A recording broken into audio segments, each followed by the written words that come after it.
Entonces vamos a ver, como les decía, el proceso de identificación de sistemas, ¿sí? Eso es obtener pues un modelo matemático de forma experimental. Entonces, como introducción, pues tenemos que, pues en la práctica, pues los sistemas de control, ¿cierto? eh, que se aplican a los procesos, pues hay que sintonizar esos controladores, hay que eh, hallar, por decirlo así, la formulación matemática de ese controlador para aplicárselo a un proceso. Y para eso, pues necesitamos el modelo matemático del proceso, porque a partir de ese modelo matemático es que voy a poder diseñar ese controlador que le voy a aplicar a dicho proceso, ¿vale? Pero pues modelar, como ya pues hemos visto desde que empezamos pues el curso, que hemos estado hablando de modelado, pues obtener un modelo a partir de leyes físicas, pues implica que debo conocer muy bien ese proceso y todo lo que compone dicho proceso. Entonces eso se hace complejo, ¿no? Pero pues no es la única forma que existe de obtener el modelo. Entonces para eso pues hacemos uso de una forma experimental. Entonces dice acá, por medio de pruebas experimentales se puede identificar la naturaleza dinámica de los procesos y obtener un modelo del proceso para usar en el diseño de los sistemas de control. O sea, para eso vamos a necesitar el modelo del proceso, no solamente para ver pues cómo sería el comportamiento, ¿sí? O emular el comportamiento físico del proceso, sino para diseñar el sistema de control. Y que en definitiva pues es el objeto de este curso, ¿no? Poder llegar a sintonizar un controlador clásico. ¿Ok? Entonces, la determinación experimental del comportamiento dinámico de un proceso, pues se llama proceso de identificación. Entonces, es una determinación experimental del comportamiento dinámico de un sistema. Entonces, mediante el proceso de identificación, pues se pretende obtener un modelo matemático. Este es el objetivo, obtener una representación matemática. ¿Ok? Que en el tiempo pues sería una ecuación diferencial o una ecuación íntegro diferencial, ¿sí? ¿Por qué hablamos de diferencial? Porque necesitamos ver la dinámica de ese sistema y la dinámica pues la podemos representar matemáticamente es a través de las derivadas, ¿no? Pero si miramos, hablamos ya en Laplace, no en el tiempo, sino en Laplace, pues estaríamos hablando del modelo matemático, sería una función de transferencia. Entonces eso es lo que nosotros en definitiva vamos a hallar, una función de transferencia. Dice que este modelo matemático pues representa el conocimiento del sistema a través de las relaciones entrada-salida y corresponde pues con la clásica representación de una caja negra. Entonces, nosotros vamos a ver el sistema como es, como una caja negra, donde no tenemos que conocer plenamente ese proceso y lo que vamos a hacer es excitar ese proceso con una entrada, ¿sí? Y mirar el comportamiento de ese proceso a través pues de una salida, que en este caso pues ese proceso tiene una sensórica y nosotros pues a través de ese sensor es que vamos a estar capturando el comportamiento de este sistema y vamos a estar tabulando unos datos. Después esos datos los vamos a graficar y mirar el comportamiento de esa respuesta. Y dependiendo de la respuesta, pues nosotros ya vamos a poder identificar parámetros y podemos saber si es un sistema de primer orden, de segundo orden. Y si podemos identificar eso, el orden del sistema, pues sabemos cómo va a ser la función de transferencia. Porque nosotros ya conocemos la forma general de una función de transferencia de un sistema de primer orden o de segundo orden. ¿Vale? De eso se trata la identificación. Entonces dice acá, para desarrollar una relación empírica en estado estable o dinámica entre dos variables, es importante poner los datos en un diagrama, ¿sí? Graficarlos.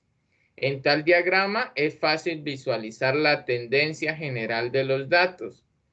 Sí, esa tendencia, es decir, esa tendencia será una respuesta sobreamortiguada o subamortiguada. ¿Ok? ¿Tendrá tiempo muerto o no tendrá tiempo muerto? Y entonces, una vez ve esa tendencia, pues selecciona una forma razonable para el modelo, la que más se aproxime a esos datos, a esa tendencia. Entonces, una vez que la forma del proceso está especificada, pues los parámetros desconocidos del modelo pueden ser evaluados de tal manera que representen los datos. Entonces, por ejemplo, yo vi que es una respuesta sobreamortiguada, que es muy cercana a la respuesta a un sistema de primer orden. Pues yo puedo elegir que es un sistema de primer orden. Y yo sé que la función de transferencia de un sistema de primer orden necesito identificar una ganancia y necesito identificar una constante de tiempo, un tau. Entonces esos son los parámetros que evalúo, que identifico. Y después pues simulo para ver si el modelo se acerca al proceso, ¿sí? Entonces los comparo. Comparo los datos con el modelo que he identificado. Y pues si veo que es cercano, pues ese sería el modelo a usar. ¿Para qué después a usarlo? Pues ya lo hemos hablado que el objetivo de obtener un modelo es para después hallar o sintonizar el controlador. ¿Vale? Entonces este procedimiento de una vez mirar la tendencia de los datos, elegir el modelo, ¿sí? Y poder evaluar los parámetros de ese modelo, pues se llama ajuste del modelo, ¿sí? Porque una vez lo tengo, allí ya he identificado, pues miro el comportamiento, ¿sí? Y puedo ajustarlo, ¿sí? Puedo tratar de mirar cómo puedo modificar esos parámetros para que aún se acerque más al proceso. Okay. O en definitiva, pues puedo buscar entonces otro modelo, otros parámetros. Pues eso es todo lo que involucra el proceso de identificación. ¿Vale? Y para eso pues hay unos métodos que nosotros vamos a estar viendo pues en este curso. Entonces, ¿por qué realizar el proceso de identificación? Pues principalmente por la necesidad de los modelos de procesos, pues surgen muchas aplicaciones de control, ¿sí? Siempre en las aplicaciones de control, pues necesitamos conocer los modelos de los procesos. También porque si la planta es tan compleja que no es fácil obtener su modelo matemático a través de un análisis, unos métodos analíticos, a través de aplicar modelado a partir de leyes físicas, entonces se recurre a lo que se llama procedimientos experimentales. Y a partir de esos procedimientos, pues se obtiene el modelo que me van después a llevar a la sintonía de controladores clásicos, que ese es el objeto final, ¿no? Hallar el modelo para después usarlo para sintonizar un controlador. Los procesos de identificación, pues proveen diferentes formas que son útiles en el control de procesos. Algunas de estas son, pues, curvas de reacción de procesos, diagramas de respuesta en frecuencia, respuestas pulso. Y nosotros nos vamos a estar basando en esto, en la curva de reacción de procesos. ¿Ok? Entonces, con esos datos que obtengamos del experimento, lo que nos va a dar al colocarlos en un diagrama, en una gráfica, es una curva. Y esa es la que se conoce como curva de reacción de procesos. Entonces, para hacer ese proceso experimental llamado pues identificación, de forma general hay que hacer estos 5 pasos. Aquí están de forma general, pero cada uno de ellos pues involucra también otra serie de protocolo, de pasos a cumplir, ¿no? Aquí están de forma general los 5 pasos para el proceso de identificación. Entonces, ¿qué tenemos primero? Pues la obtención de los datos de entrada-salida. Entonces me dice acá que este paso pues involucra que para ello se debe excitar el sistema mediante la aplicación de una señal de entrada y registrar la evolución de sus entradas y salidas durante un intervalo de tiempo. Entonces lo que se debe es excitarle el proceso, ¿sí? En este caso, cuando hablo del proceso o la planta, estaría conformada por el actuador, en sí el proceso y el sensor, ¿no? Ese sería todo el sistema. Y entonces se excita ese sistema. Prácticamente lo que me está diciendo es, se pone como tal a funcionar el actuador, porque el actuador es el que me está modificando allí el proceso, ¿no? O la variable que yo voy a controlar, ¿vale? Entonces se excita ese sistema y se registran los datos, cómo evoluciona la salida de ese proceso. Pero eso se hace durante un determinado tiempo, durante un intervalo de tiempo, ¿vale? Una vez tengo esos datos registrados, tabulados, pues se debe hacer un tratamiento previo a los datos, porque puede ser que vengan con ruido, ¿no? Entonces ahí debo preparar esos datos, ¿ok? También pueden ser que dichos datos estén desfasados, ¿no? La salida no inicie en cero, sino esté desfasada y pues para facilitar mejor el proceso de identificación, pues tengo que llevarlos, pues tratarlos, esos datos, para que me facilite este proceso de identificación. Una vez pues ya están listos los datos, pues paso a elegir la estructura del modelo.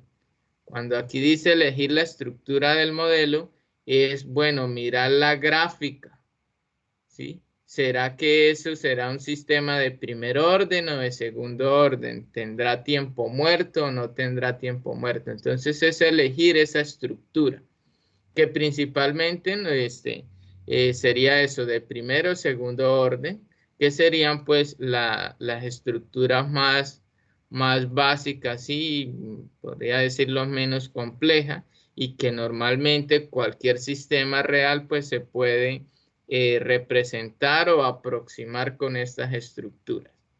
Una vez elijo la estructura, pues paso a obtener los parámetros del modelo. Entonces, dependiendo de la estructura elegida, pues sé qué parámetros voy a obtener, ¿sí? Una vez pues obtengo esos parámetros a través pues de diversos métodos que hay para eso, entonces pues paso a validar el modelo, es decir, a confrontarlo nuevamente con los datos para ver si sí se aproxima. Entonces dice acá que el último paso consiste en determinar si el modelo obtenido satisface el grado de exactitud requerido para la aplicación en cuestión. Si se llega a la conclusión de que el modelo no es válido, es decir, se aleja mucho de la tendencia de los datos, pues se debe revisar algunos aspectos como posibles causas. Uno es que el conjunto de datos entrada-salida no proporciona suficiente información sobre la dinámica. Es decir, tal vez se tomaron poquitos datos, no se dejó que el sistema se viera que se estabilizaba, o no se tuvo en cuenta el tiempo de muestreo y entonces se eligió un tiempo de muestreo muy grande. ¿Ok? Entonces perdí datos de la dinámica del sistema. O puede ser que la estructura que se elija pues no es la capaz de proporcionar una buena descripción. Entonces normalmente uno va a elegir una estructura más simple. Entonces la más simple sería de primer orden. Pero puede ser que para dicho sistema pues no, o sea, no cumplió. Entonces el siguiente paso pues sería entonces elegir una de orden superior, una de segundo orden. ¿Ok? Otra, pues que el criterio de ajuste de los parámetros no es el más adecuado, o sea, el método que utilicé para ajustar esos parámetros, pues no fue el indicado. Entonces, por eso existe, ustedes van a encontrar en la literatura una gran cantidad de métodos. Yo aquí voy a explicarle algunos, como los más conocidos, pero pueden ustedes encontrar más, ¿no?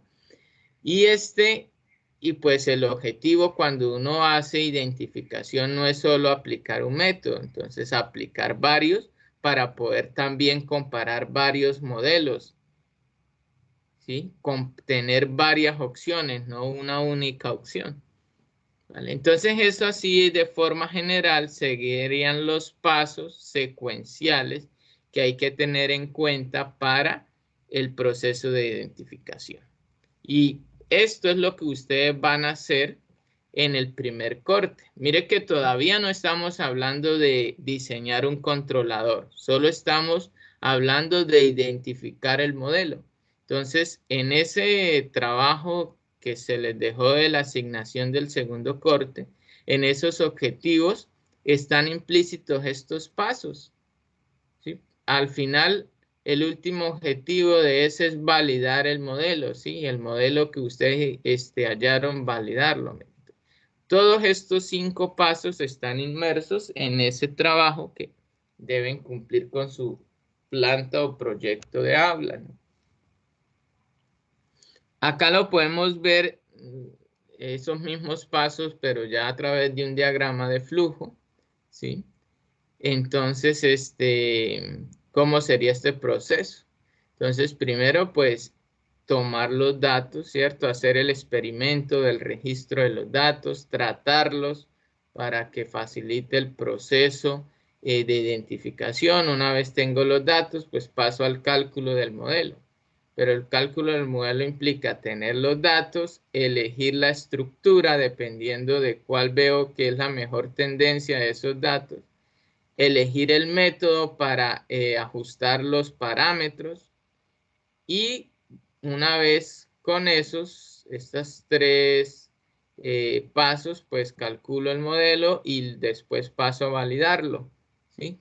A validarlo pues con los datos, con el proceso real, a ver si sí se aproxima, es una buena aproximación ese modelo. Si sí, pues ya sería el modelo a usar, si no, pues tengo que mirar, elegí mal el método para el ajuste de los parámetros o elegí mal la estructura o tomé mal los datos. ¿Ok? Esas son las posibles causas.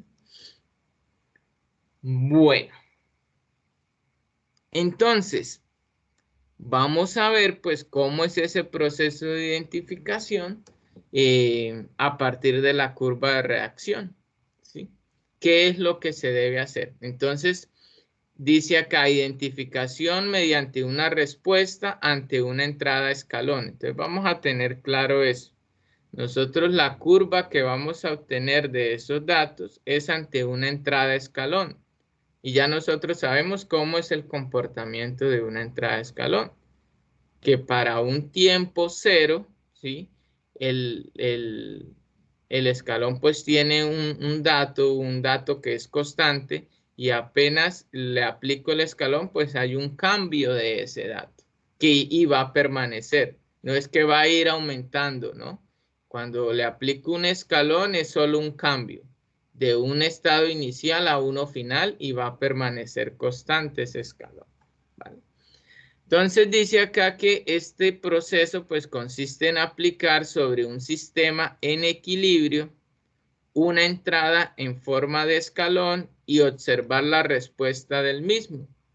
Posteriormente se analiza esta respuesta obteniendo un polinomio denominado función de transferencia, que pretende pues ser un fiel reflejo del comportamiento del proceso. Básicamente todos los procesos existentes en la naturaleza pueden clasificarse en 2 tipos, sistemas de primer orden y sistemas de segundo orden, que nosotros pues ya conocemos cómo es su comportamiento, ¿cierto?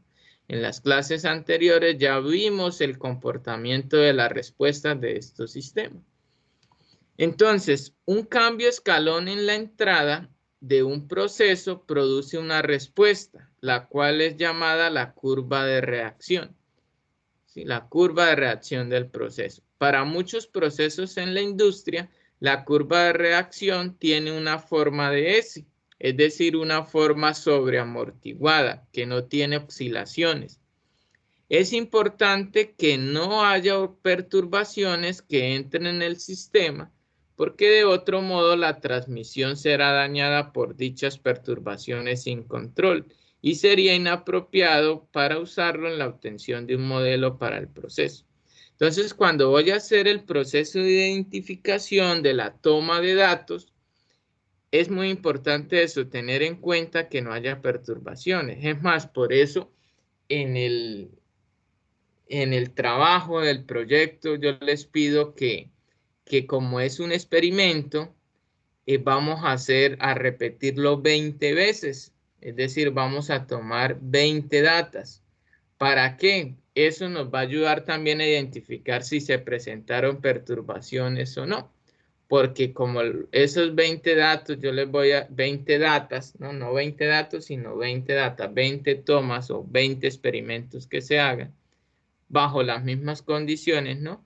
Y si hay cambios en los datos, o pues cambios van a haber, pero si los cambios son bastante drásticos, ¿sí? Con un análisis estadístico como por ejemplo una desviación estándar, yo voy a darme cuenta de eso. Y entonces dicho experimento, que el que me está dando por fuera del comportamiento normal, pues lo voy a tener que repetir, no me va a servir esos datos, ¿sí? Porque debo tener en cuenta eso. Entonces, de forma general, este proceso de identificación de la curva de reacción podemos verla en estos 4 pasos que vemos acá. O hay que tener en cuenta eso. Entonces, primero, que cuando hago identificación, la planta o el proceso debe estar en lazo abierto. Esto es muy importante entenderlo. Si vemos este diagrama acá en la parte inferior, es un lazo cerrado típico de un sistema de control, donde tenemos acá el set point, entra a un comparador, ¿cierto? El cual también tiene como entrada una realimentación.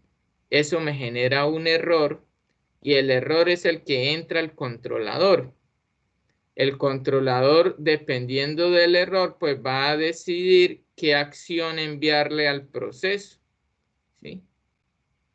¿Qué acción enviar acá al proceso? En el proceso, ¿quién está? Está el actuador, está como tal el proceso, el sistema y está el sensor.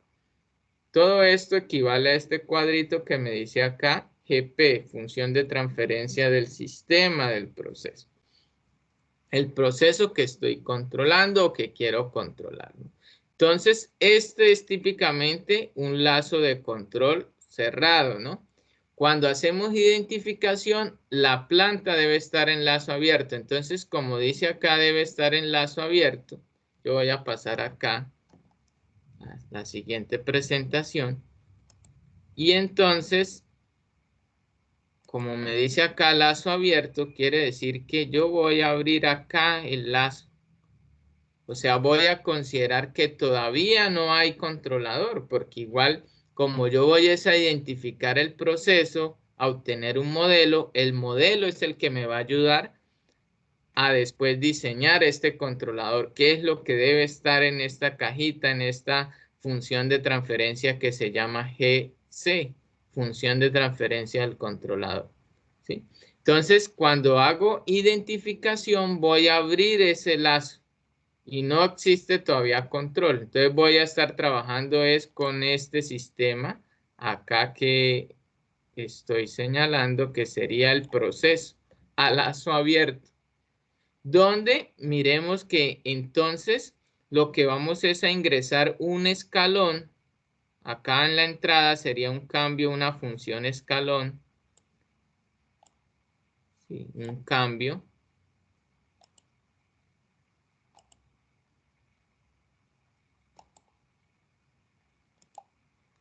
de tipo escalón, ¿no? Donde viene en un valor, se aplica el escalón y se va a mantener durante un tiempo. Se aplica una entrada de este tipo, escalón. Esto es U. Que miren que si ustedes miran todo el lazo de control, después esa entrada se le va a proporcionar automáticamente al proceso cuando ya esté el controlador. ¿Sí? Después el controlador va a estar ingresando esa entrada al proceso automáticamente. Pero en un inicio, cuando vamos a hacer identificación, esa entrada escalón se la vamos a ingresar al actuador, porque acá este GP está conformado por el actuador, el proceso, sensor. Ok, este sándwich acá, actuador, proceso, sensor. ¿Listo? Y esto, la salida del sistema me la voy a estar midiendo con un sensor, pues es la que yo voy a estar tabulando, ¿sí? Tabulando el tiempo que se lleva en tomar esos datos, ¿sí? Y estoy tabulando dichos datos. Al final esos datos, si los represento en un diagrama, pues voy a obtener una tendencia de esos datos, que como me decía el sistema, si estoy mirando que es una curva de reacción, pues lo que voy a tener es una curva como esta. ¿Ok? Una curva como esta. Dice acá entonces planta a lazo abierto. No sé si queda claro lo que es tener la planta a lazo abierto. ¿Hay alguna pregunta? Es muy importante esto porque es lo que ustedes van a estar haciendo en su proyecto.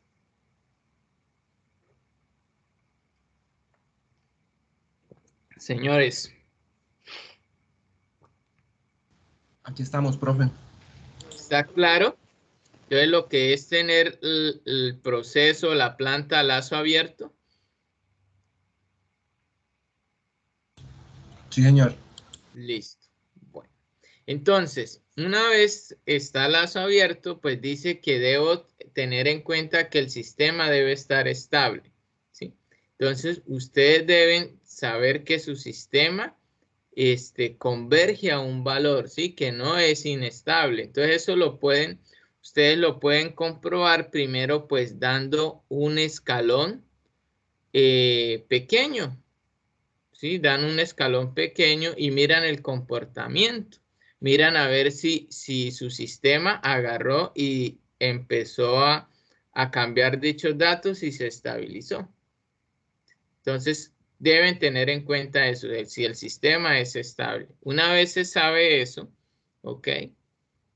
Entonces, ahí sí se va a tener en cuenta el escalón que se le va a aplicar acá como entrada. ¿Listo? Tienen que tener también en cuenta pues el rango del actuador, ¿no? Entonces, por ejemplo, que si van a usar un motor, ¿sí? Un motor de corriente continua, y ese motor funciona, por ejemplo, de 0 a 5 voltios. Entonces, ese sería el rango del motor.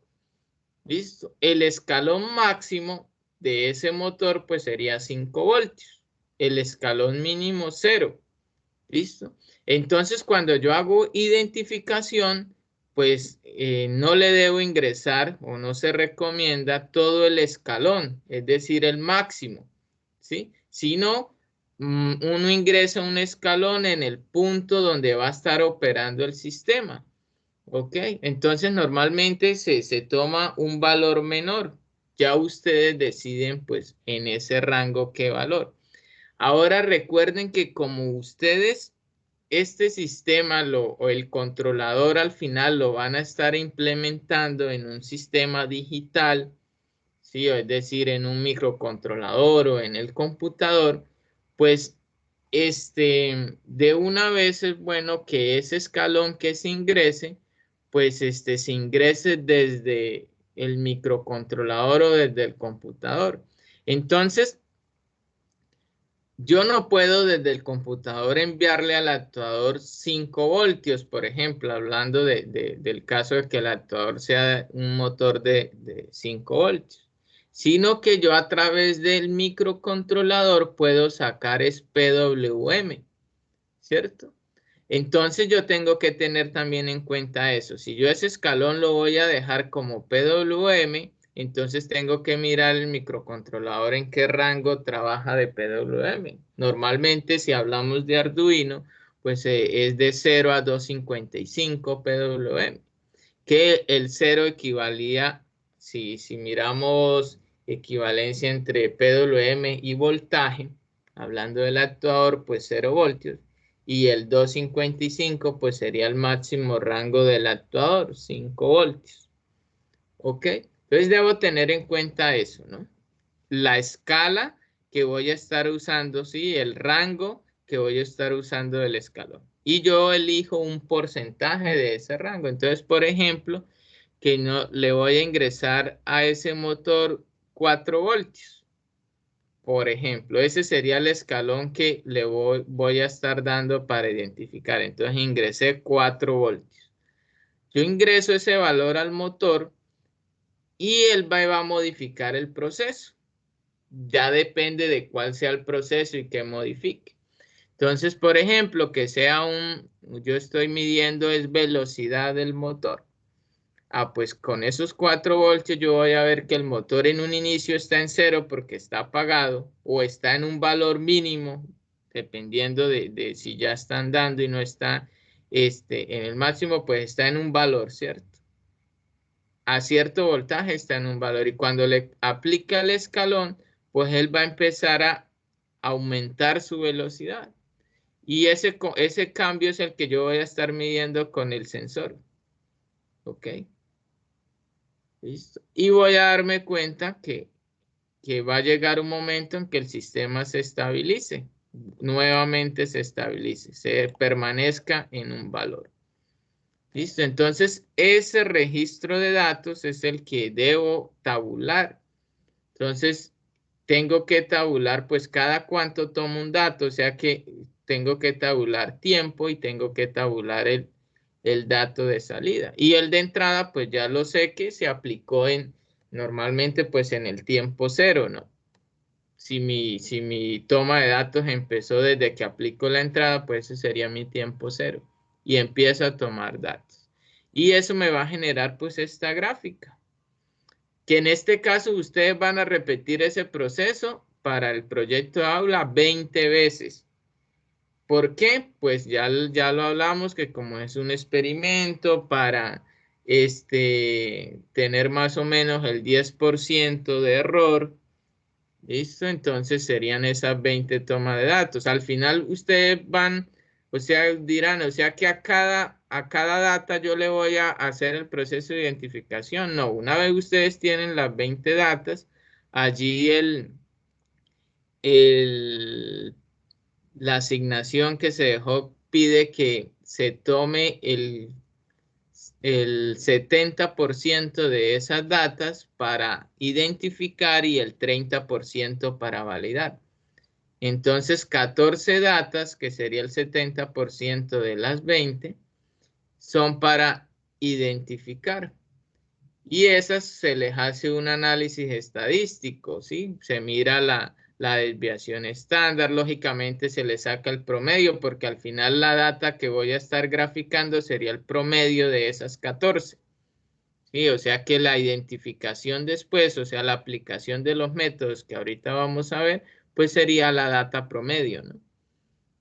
¿Vale? Pero este es el proceso, o sea, este es el proceso que se debe seguir para tomar los datos. Entonces, planta a lazo abierto, se le ingresa un escalón dentro del rango de operación de ese actuador. Ese sistema debo verificar que esté estable, que sea estable. Entonces le aplico ese escalón y empiezo a tomar los datos con ayuda del sensor. Y esos datos se van a tener que tabular, se van a tener que guardar, ¿no? Ok. Y pues se va a repetir ese proceso, hablando del proyecto, de la asignación, pues 20 veces. ¿Vale? Eso así, pues de forma general, es en lo que consiste la parte de toma de datos, ¿sí? Cómo tener los datos para ya después aplicar los métodos de identificación. Preguntas.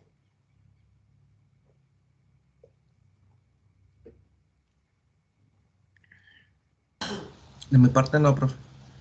Bueno, entonces avancemos acá y vamos a ver los métodos. ¿Listo? Entonces la identificación mediante una respuesta ante una entrada de escalón, pues ¿qué modelos vamos a obtener?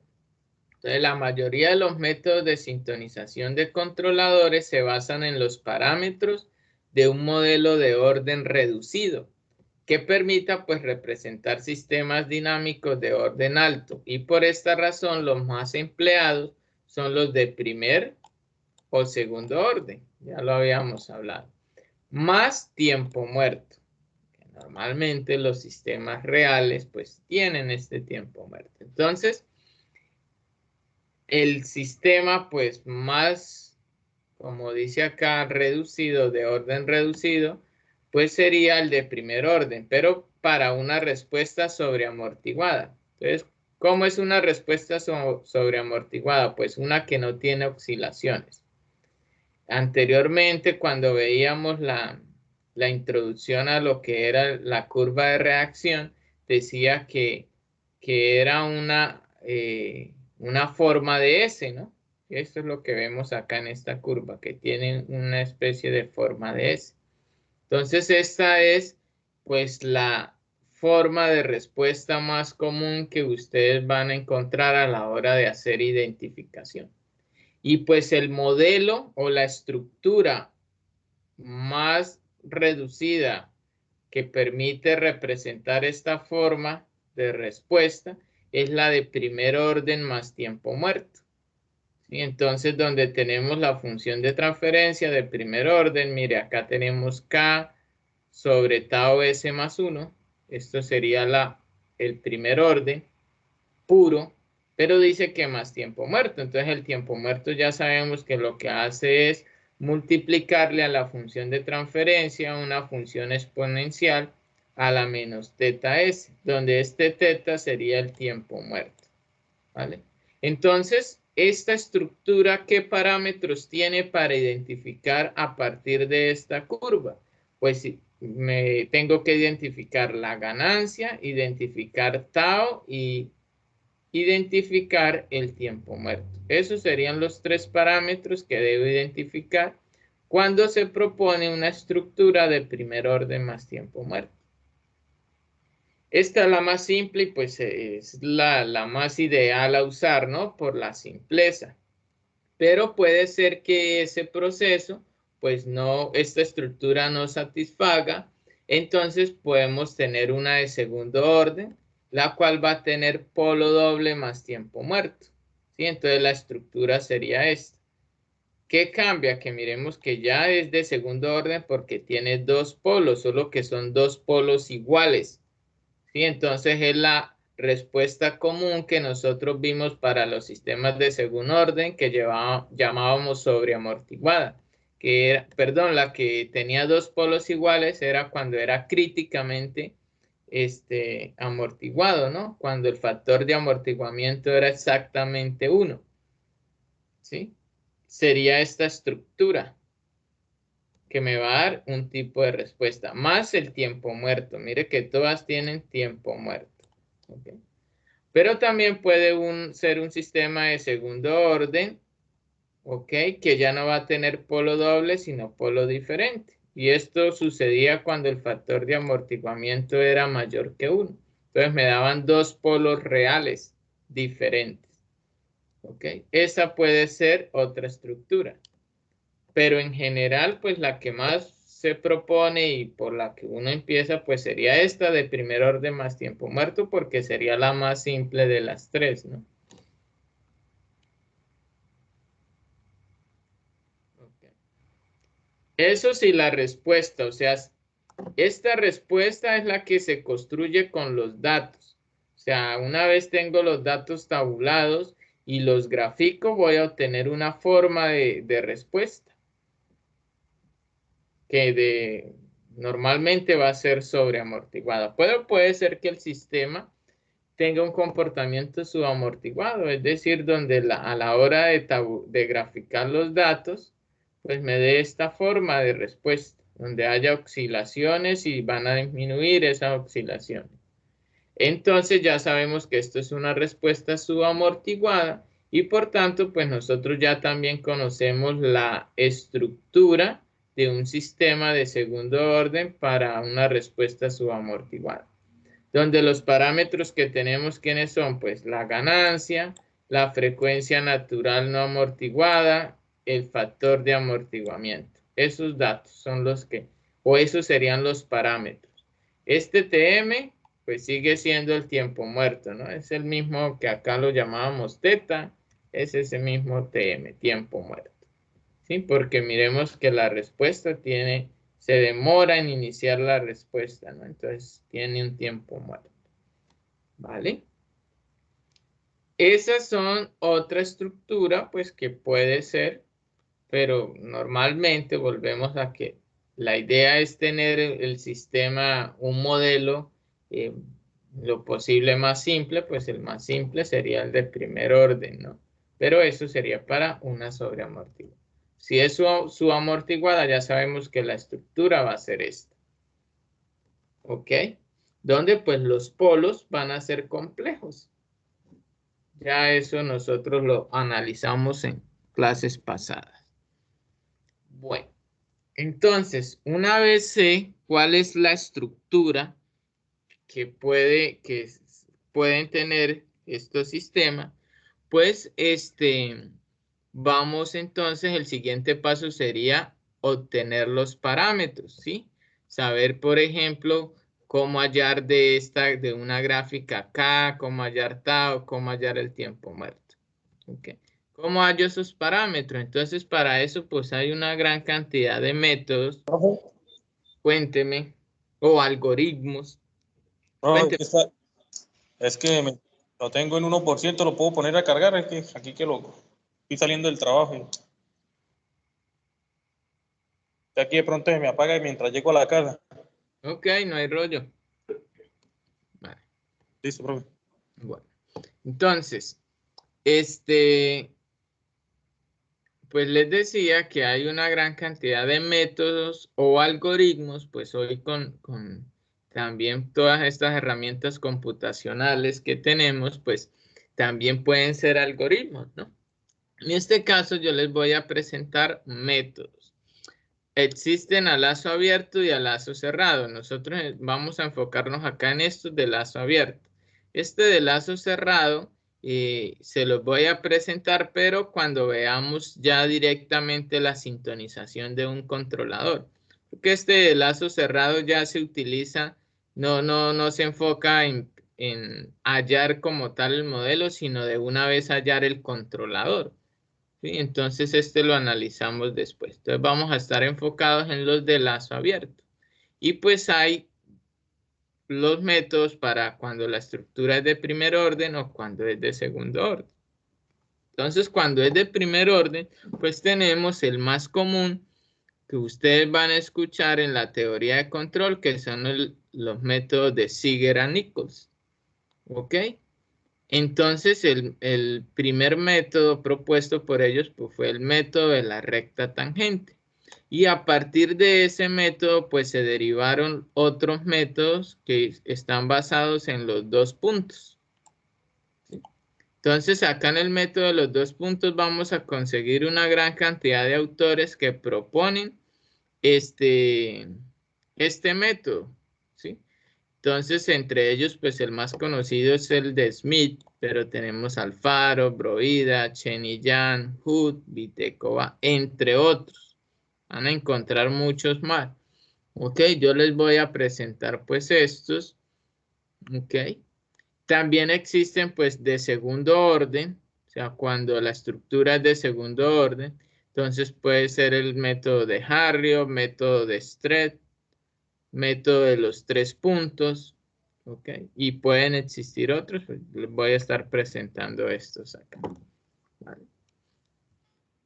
Entonces empecemos con a mirar cuál es la recta tangente o en qué consiste. Entonces acá en la gráfica tenemos una curva sobreamortiguada que corresponde a la respuesta a un sistema de primer orden puro. Cuando hablamos del sistema de primer orden puro es que la estructura es esta. la más común, donde no hay tiempo muerto. ¿Ok? Entonces, para esta estructura de un sistema de primer orden puro, si nosotros trazamos la recta tangente en el punto de inflexión, en este caso el punto de inflexión es acá en 0, porque como es un sistema de orden puro, ahí mismo es donde empiezo a ver que la curva se empieza a pronunciar, ¿no? Entonces, en este caso, si se traza esta recta tangente, que corte con el valor donde se estabilizó el sistema, el valor final, y en ese punto de corte de esa recta tangente con el valor final, allí trazo una vertical que cruce con el tiempo, con el eje del tiempo. Vamos a ver que va a cortar la curva exactamente en el 63.2%, que es la constante de tiempo del sistema, ¿no? Ahí sería ese tiempo donde la respuesta alcanza el 63.2%, pues es el tiempo que nosotros llamamos o conocemos como la constante de tiempo. ¿Vale? Entonces mire que de ahí es donde viene pues este método de la recta tangente. Dice acá que la respuesta de salida de un proceso para un cambio escalón en la entrada, cuando es graficada, algunas veces es referida como la curva de reacción del proceso. Ya lo habíamos explicado. Entonces, para un sistema simple de primer orden, hay dos formas rápidas de calcular la constante de tiempo de una gráfica, ¿sí? La primera pues es encontrar el valor de t en el cual la respuesta pues está en el 63.2%. Entonces miro cuál es el valor final, saco el 63.2% y allí pues miro cuánto es el tiempo en que me da ese valor de y, de salida, y esa sería la constante de tiempo. O la otra pues es construir la tangente de la curva de respuesta inicial y encontrar su intersección con el valor del estado estacionario final. Es trazar esta curva, ¿sí? ¿Cómo ustedes trazan esa curva? Pues hay que encontrar el punto de inflexión. Entonces usted sabe que el punto de inflexión pues se halla pues con la derivada, ¿cierto? El máximo de la derivada pues me va a dar el punto de inflexión, que es a partir de allí pues trazo esa tangente a la curva. ¿Ok? Bueno. Entonces, basándose en eso, pues Ziegler y Nichols propusieron pues el método de la tangente, o también conocido como la máxima pendiente. ¿Ok? Donde el objetivo es obtener un modelo de un sistema de primer orden más tiempo muerto. Donde ya vimos cuál es la estructura. Entonces, la primer orden, pero más el tiempo muerto. Donde la curva, pues va a tener una forma de S. ¿Ok?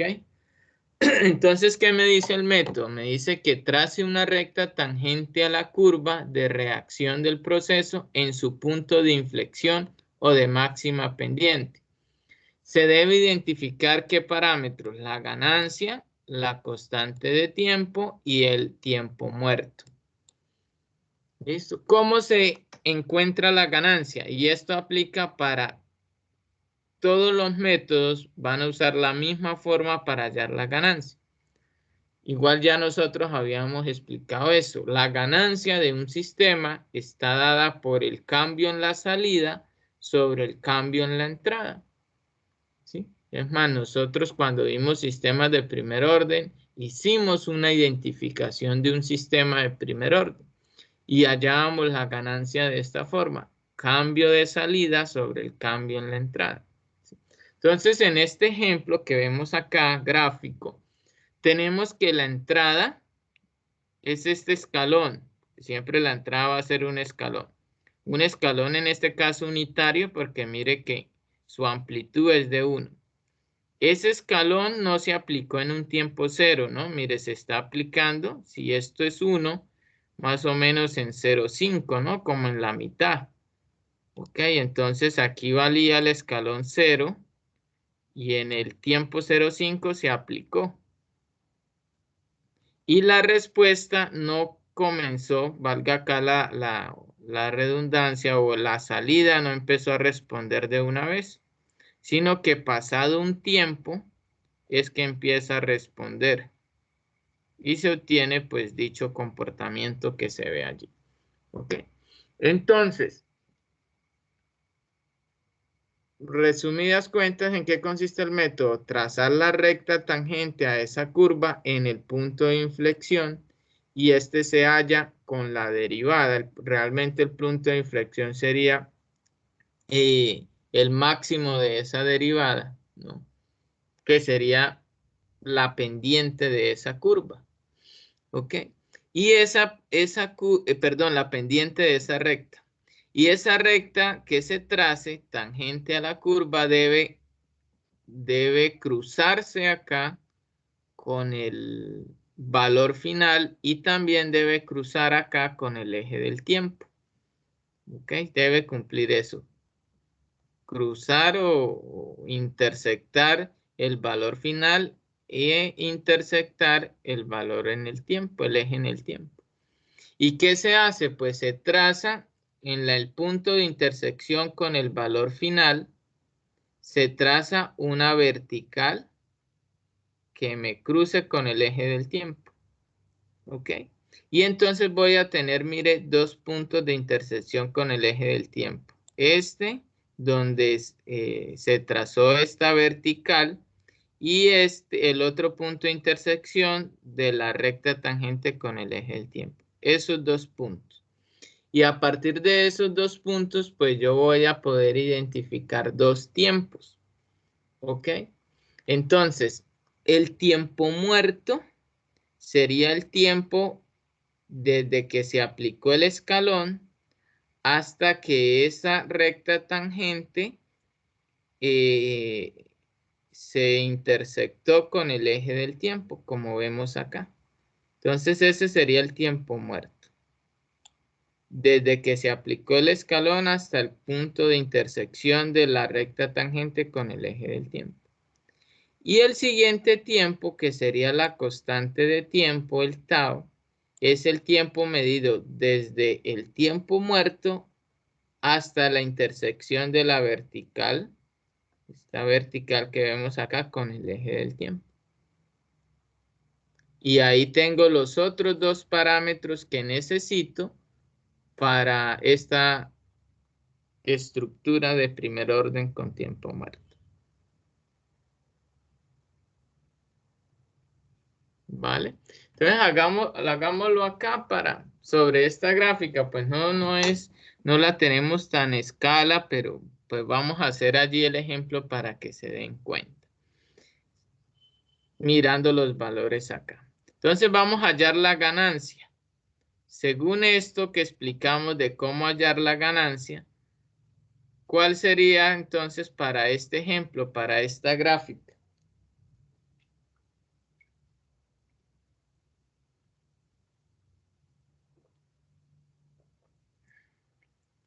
¿Qué necesito hallar, tener en cuenta para hallar la ganancia? La variación de la salida. De la salida. Entonces, ¿qué me dice acá?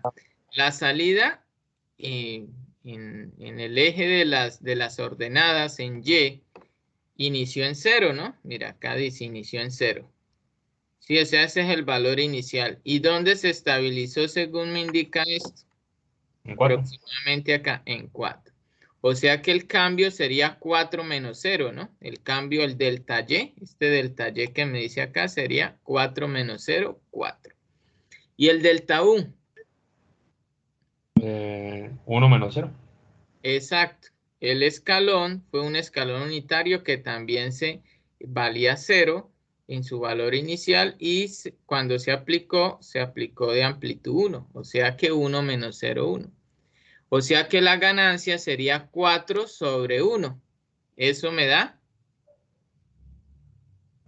4. 4. Entonces la ganancia es 4. Ahora identifiquemos los otros dos tiempos, el tau y el tiempo muerto. Entonces miremos acá, vamos a identificar el tiempo muerto.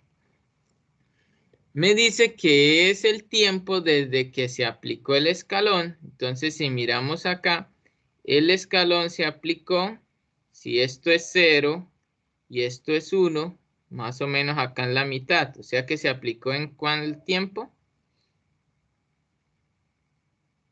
Aproximadamente allí. Como en 0,5. En Y 0,5. Listo, como no tengo más escala acá, vamos a asumir 0,5. Entonces ese es el valor inicial del tiempo donde se aplicó el escalón. 0,5. Y vemos que la recta tangente intersectó acá. Antes que 1, más o menos ¿en cuánto? ¿Cuánto le colocan ustedes? 0,9. Como 0,9. Asumamos que es 0,9. ¿Listo? Entonces, ¿cuánto sería el tiempo muerto? 0,4. Sí, Exacto. 0,4. 0,4, que sería 0,9 menos el 0,5, ¿sí? No, el tiempo muerto no sería 0,9 porque no lo estoy midiendo desde 0, sino desde donde se aplicó la entrada, ¿vale? Hay que tener en cuenta eso. Si la entrada se aplica en 0, pues el tiempo sería donde intersecte la recta, pero en este caso tengo que tener en cuenta eso, desde donde se aplica la entrada, ¿listo? Entonces tenemos que el tiempo muerto 0,4. Ahora miremos tau. Entonces, según esto acá, esta recta tangente acá intersecta con el eje, perdón, esta vertical intersecta con el eje del tiempo antes de 3, ¿cierto? ¿Cuánto le colocarían? 2,9. Como 2,9. Digamos 2,9. Entonces, ¿cuánto sería tau?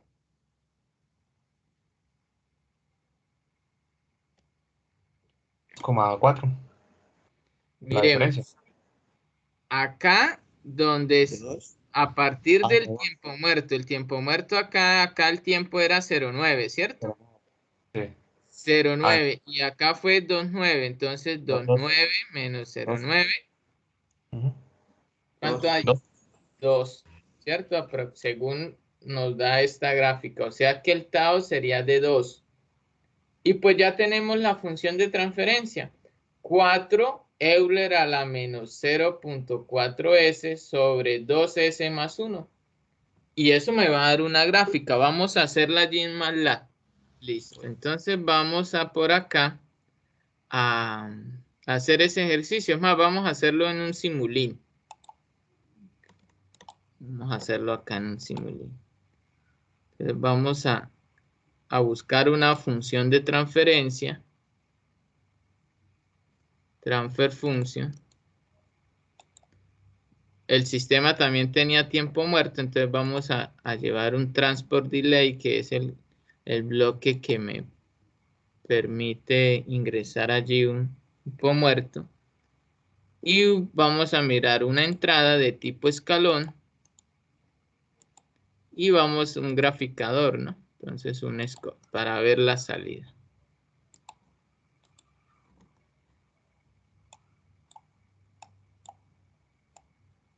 Listo. Entonces tendríamos estos componentes acá en el simulín.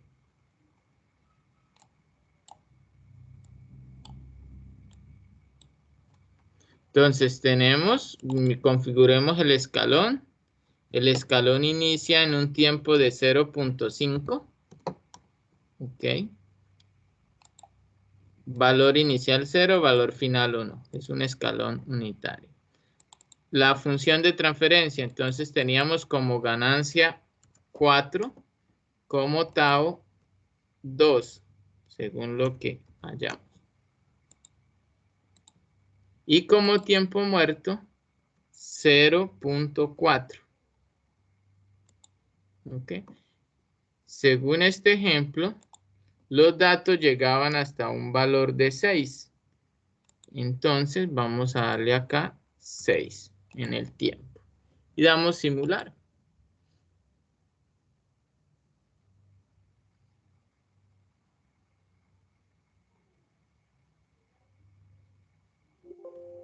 Listo.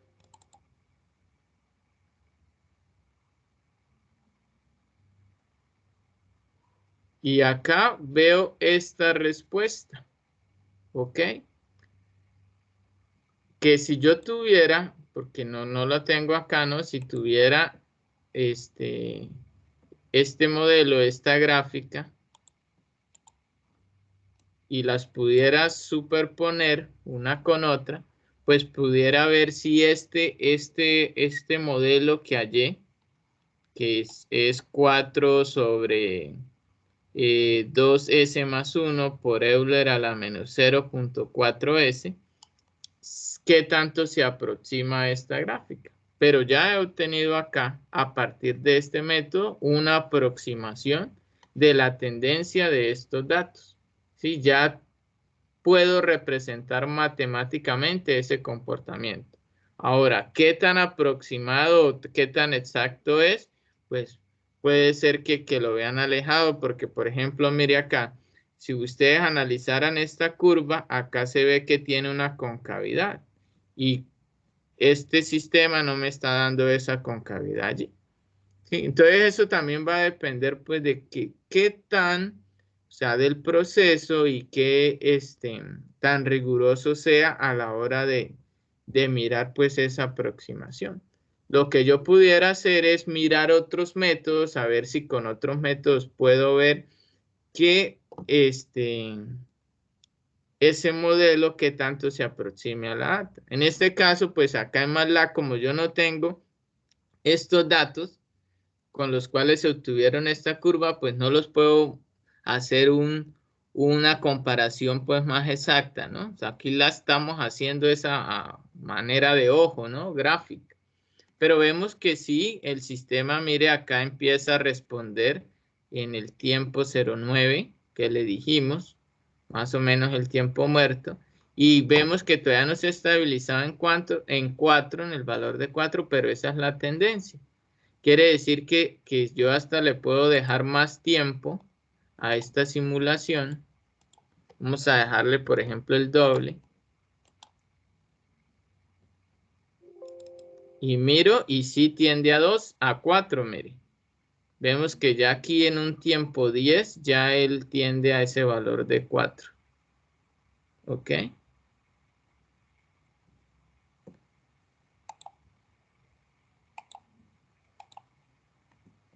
¿Vale?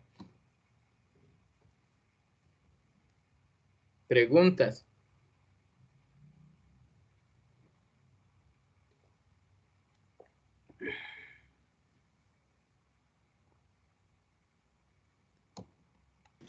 De mi parte no, profe. Sí, Acá, una parte que estás comentando. vale. Acá lo más complejo a la hora de hacer este método sería pues el trazado de la recta tangente. Usted, ¿por dónde, desde dónde debe trazarse esa línea? Pues dice acá que en el punto de inflexión, ¿no? Entonces, si ustedes tienen los datos, o sea, si ustedes le están dando los datos, pues ustedes pueden derivar esos datos y obtener pues ese punto de inflexión y allí trazar la recta, ¿sí? O pues, si ustedes tienen es la gráfica, pues una opción sería hacerlo a ojímetro, ¿no? ¿Ok? Donde pues ustedes pueden ver que donde la curva empieza a pronunciarse, ahí es el punto de inflexión. Pero pues a ojímetro, pues puede ser que a algunos les dé con una pendiente mayor o una pendiente menor, ¿no? ¿Ok? Y pues ya ahí va a diferenciar que si esto da con una pendiente mayor, pues puede ser que este punto no dio acá en este tiempo 2,9, sino de en un tiempo menor. Ahora, si la pendiente es menor, pues puede ser entonces que es que este tiempo aún dé más alejado, ¿no? Todo depende de eso. Entonces, pues la forma correcta de aplicar este método, como es sobre datos, pues es derivando esos datos, ¿vale? Y obtener el punto de inflexión. Ya saben que el máximo de la derivada va a ser ese punto de inflexión. Y es más, y va a ser la pendiente de esa recta. ¿Ok? ¿Listo? Y entender pues que en el punto de corte de la recta con el valor final, allí trazo una vertical que me cruce con el eje del tiempo. Y la recta pues también debe cruzar con el eje del tiempo. La recta tangente. Y pues medir los tiempos. ¿Qué tiempos? El tiempo muerto y el tau. ¿Vale? Bueno. Ese estado prima no se utiliza, profe. No. Esto es que hay otra, por decirlo así, aproximación que se pudiera hacer del tau, que cómo tomar el tau en el 63.2%. ¿Sí? Entonces, si usted agarra esta curva, mira el valor final y le saca el 63.2%, pues allí puede usted trazar esta vertical para que cruce con el tiempo y puede decir que ese sea su tau. Pero eso servía cuando el sistema es de primer orden puro, pero mire que cuando ya tiene tiempo muerto, ya va a variar un poco ese tau, ¿no? Pero es otra forma, es otra aproximación que se pudiera tener. ¿Listo? Entonces, para este caso, este tau prima, más o menos aquí se puede ver que es como, no sé, 2,4, pudiera verlo, un 2,3 por ahí, ¿no? Sí. Menos el 0,9, ¿cierto? Sería como que 1,4 más o menos, ¿no? 1,4. Entonces, pudiéramos, es más, vamos a hacerlo acá. En MATLAB. ¿Volvió y se perdió la pantalla o no? No, no, ahí está. Listo. Entonces, por ejemplo, si cambiamos ese,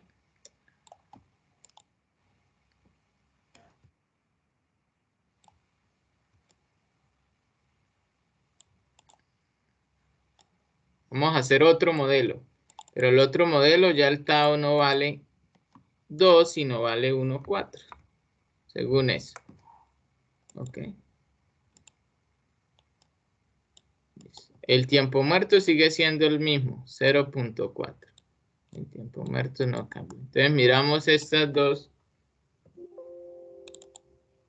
Y miremos que, según esto, el amarillo es el primero que nosotros teníamos y el azul es el segundo. Mire que el azul responde como más rápido, ¿no? Entonces ya eso es otro modelo. Miren, eso influyó y es lógico, ¿no? ¿Por qué? Porque el tau es más pequeño, o sea, es más rápido este segundo sistema que el primero. Ok, entonces si tuviéramos los datos y compararlos, pues ya ahí tenemos dos modelos para elegir. ¿Cuál voy a elegir? Pues el que más se acerque, se aproxime a los datos, al proceso real. ¿Vale? Sí, señor. ¿Sí? Entonces ahí tendría. Aplicando pues este criterio acá, este tau prima que era el 63.2%. ¿Listo? Sí, señor. Bueno. Sigamos acá. Y miremos otros métodos. Entonces es el primer método de la recta tangente introducido por Ziegler-Nichols. Y yo les decía, a partir de este método salieron otros métodos. Este se conoce como el método de los 2 puntos de Smith, o ustedes hasta en algunos libros lo encuentren como el segundo método de Ziegler-Nichols, también porque Ziegler-Nichols utilizan este criterio también, no el de la recta tangente, sino el de los 2 puntos, para después hacer sintonización de controladores. Entonces, lo pueden conseguir así, método de los 2 puntos de Smith o segundo método de Ziegler-Nichols. Bien, entonces, el primer método basado en 2 puntos sobre la curva de reacción fue propuesto por Smith y en el cual pues los instantes seleccionados por este autor fueron los tiempos requeridos para que la respuesta alcance el 28.3% y el 63.2% del valor final. En la gráfica pues se indican de forma general como T1 y T2. El objeto al final es una estructura también de primer orden con tiempo muerto. Esta es la estructura, este es el modelo que quiero hallar. La ganancia se halla de la misma forma, del cambio en la salida sobre el cambio en la entrada. Entonces, ¿qué propone este autor? Este autor propone que hallar dos puntos, P1 y P2. Esos dos puntos van a tener un correspondiente tiempo. En el punto 1 de la salida, pues va a corresponder un tiempo 1. Y en el punto 2 va a corresponder un tiempo 2. ¿Cómo se halla el punto 1? Pues se calcula a partir del 28.3% del valor final. Entonces se mira el delta Y, el cambio en la salida, y se le saca el 28.3%. Y allí es donde se ubica el punto 1.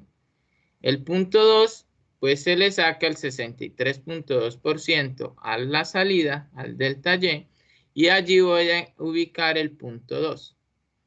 ¿Listo? Entonces, ese punto 1 y punto 2, pues va a corresponder un tiempo 1 y un tiempo 2. ¿Y qué se hace con esos tiempos? Ah, pues el tiempo 1 va a ser igual ¿a quién? Al tiempo muerto más tau tercios. Y el tiempo 2 va a ser igual a tiempo muerto más tau. Al relacionar estas dos ecuaciones, se va a llegar a que el tau va a ser igual ¿a quién?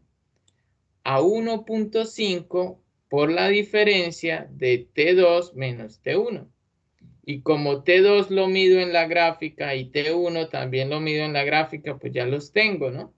Entonces los resto y los multiplico por 1.5 o por 3 medios, lo mismo. Y así hallo tau.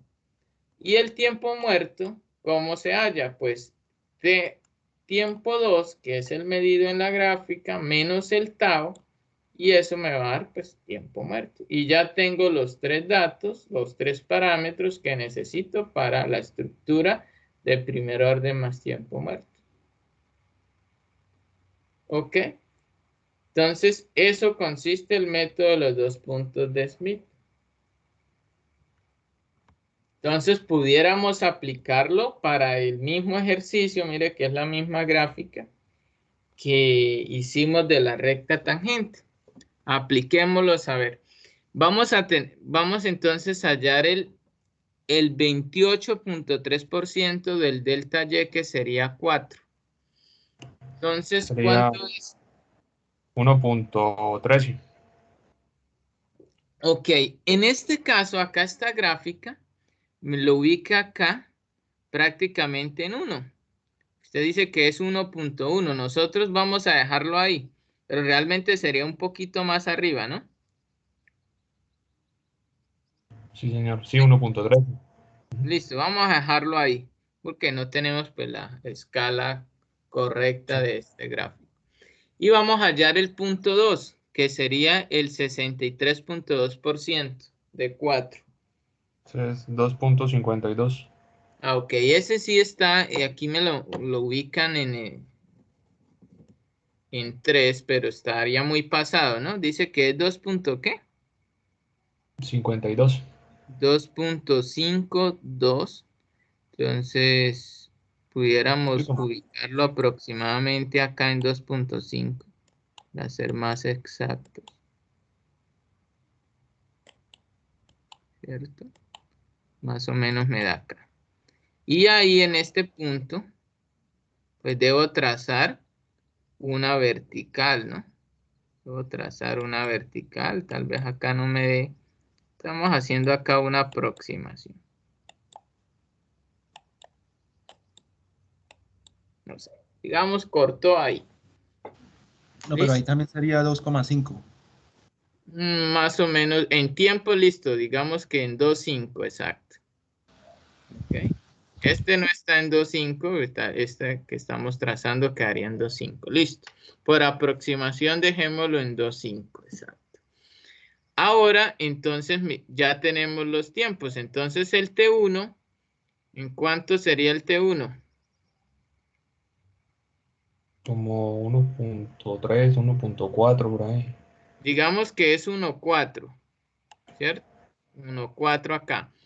Pero miremos que no inició en 0, ¿no? Entonces tengo que mirar dónde fue que se aplicó, ¿no? Entonces 1,4 menos 0,5. Sería 0.9. 0,9. Entonces ténganlo ahí anotado. El T1, 0,9. Y el T2, dijimos que 2,5. Entonces 2,5 menos 0,5 da 2, ¿no? Sí. Sí, sí, lo tomamos como 2,5. Ok. Entonces nos vamos acá a la fórmula.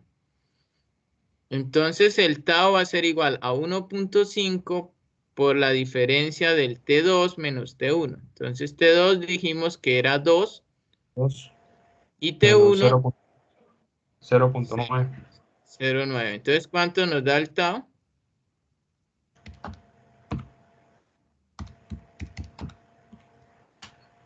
Eso da 1.65. Ok, 1,65. Listo. ¿Y cuánto nos da el tiempo muerto? Eso Entonces, es. 2 menos 1,65. ¿Son qué? Son 0.35. 0.35. 0,35. Ok. Vale. Entonces, vamos a irnos a MATLAB. Me confirman si se ve MATLAB. Sí, sí. Listo. Y entonces,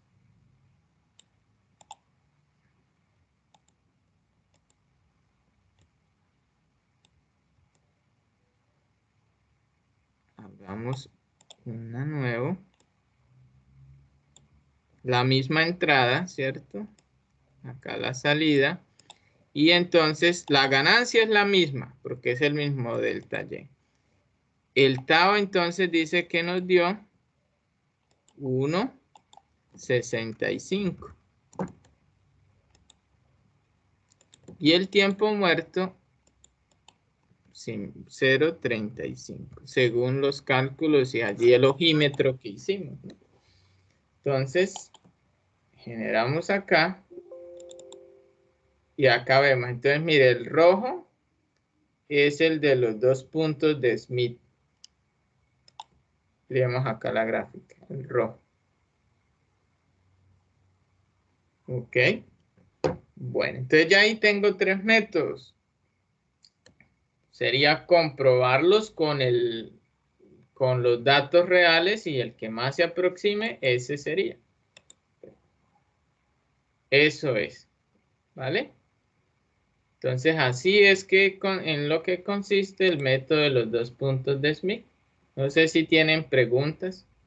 ¿Quedó claro cómo se miden los 2 puntos y cómo se miden los tiempos?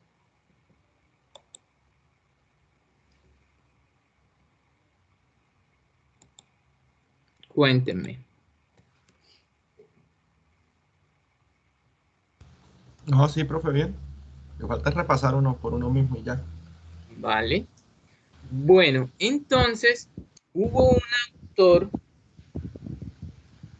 Alfaro, que entonces se tomó el trabajo y él recopiló varios autores que proponían métodos de los 2 puntos. Y entonces él introdujo el método de los 2 puntos de forma general. ¿Sí? Y dice lo siguiente: si se tienen 2 puntos, P1 y P2, que son 2 valores porcentuales del cambio en la respuesta del sistema ante una entrada escalón, y esos 2 puntos pues tienen o corresponden 2 tiempos, el T1 y el T2, ¿cierto? Que serían los tiempos requeridos para alcanzar dichos puntos, ¿sí? Como se muestra acá en la gráfica. Entonces los parámetros de un modelo de primer orden más tiempo muerto pues se pueden obtener de la siguiente manera. Entonces, la ganancia ya sabemos cómo. Entonces, según este estudio, él comprobó que el tau va a ser igual a una constante A por el tiempo 1 más una constante B por el tiempo 2.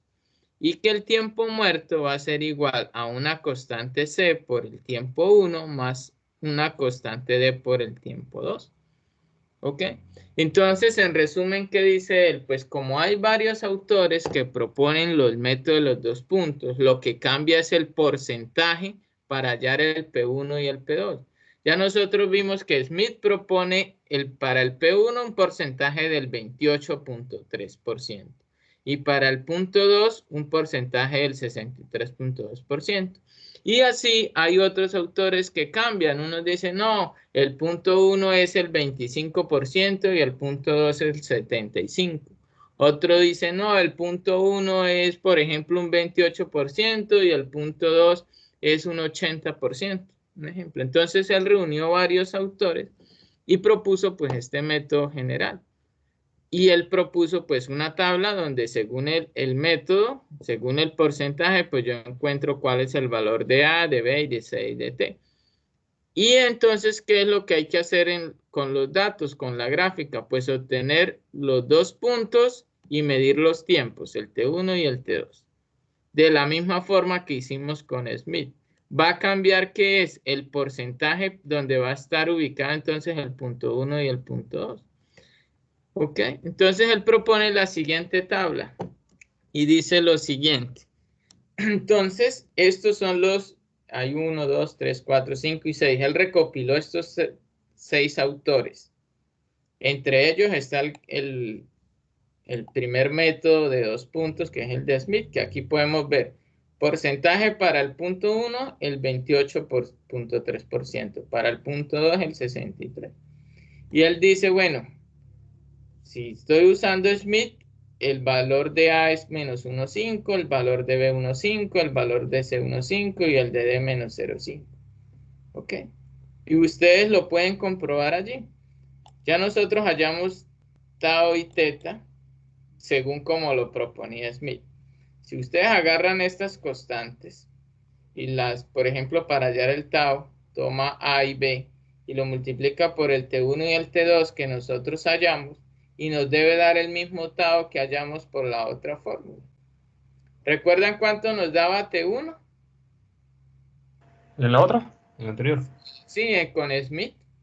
0.9. 0,9. ¿Y cuánto nos daba T2? 2.0.